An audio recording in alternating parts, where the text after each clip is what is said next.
ஓம் சாய்ராம். சாய்ராம். அதாவது இன்னொரு விஷயத்த நான் ஷேர் பண்ணிக்க விருப்பப்படுறேன்.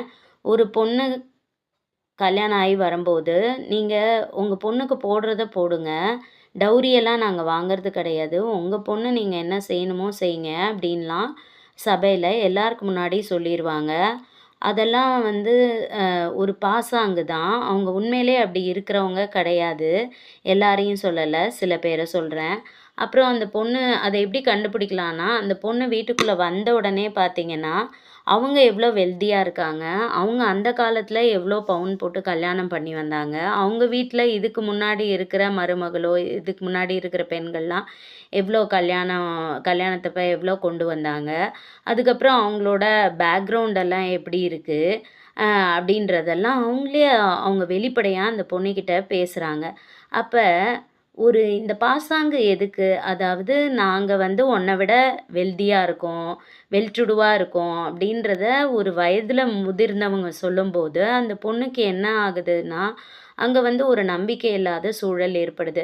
அப்ப இவங்க இந்த பணத்தெல்லாம் காட்டி தான் ஒரு பொண்ண வந்து ஃபேமிலிக்குள்ள கூப்ட்டுட்டு வராங்கன்னா, அப்ப அந்த பொண்ணு மட்டும் எப்படி உணர்வு நிலையில அன்பா இருக்கணும், பாசமா இருக்கணுன்றத நெனைப்பாங்க. அப்படியும் மிஞ்சி நெனச்சாலும், இவங்க இதே மாதிரி இந்த பாசாங்க அந்த பொண்ணுகிட்ட காமிக்கும்போது நமக்கே தோணிடும். இதெல்லாம் வந்து பாசாங்கு. இது பாசம் இல்ல, அன்பு இல்ல. ஏன்னா, அன்ப நோக்கி பயணிக்கிறவங்க, ஒரு தன்னடக்கம் உள்ள வயதில் முதிர்ந்தவங்க.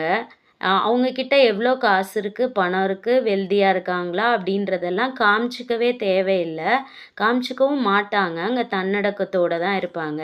இப்படியெல்லாம் காமிக்கிறாங்க உங்க முன்னாடி அப்படின்னா, அங்க பாசாங்கு தான் நடக்குதுன்னு நீங்க உணர்ந்துக்கலாம். இதெல்லாம் நீங்க ஹார்ட்ஃபுல்னஸ் தியான பயிற்சிய செய்யும்போதே, உங்களுக்கு எல்லாம் கண் முன்னாடி உங்க ஹிருதயத்தில வந்து ஹிருதயத்திலேருந்தே இந்த விஷயங்கள்லாம் தெரிய வரும் சாய்ராம். இதுதான் உணர்வு திறன். அதாவது தியானத்தில வந்தீங்கன்னா, இதெல்லாம் தெரிஞ்சுக்கலான்னு நான் சொல்ல வரல. நம்ம சில இடங்கள்ல விழிப்புணர்வோட செயல்படுவோம். பாசாங்கு எது, பாசம் எதுன்றத புரிஞ்சுக்குவோம். அதனால நம்ம எல்லா இடத்துலயும் தேவையில்லாம பாசத்த கொட்டி கொட்டி நம்ம வந்து தோத்து போக மாட்டோம். கொஞ்சம் விழிப்புணர்வோட, உணர்வு திறனோட செயல்பட முடியும். ஓம் சாய்ராம்.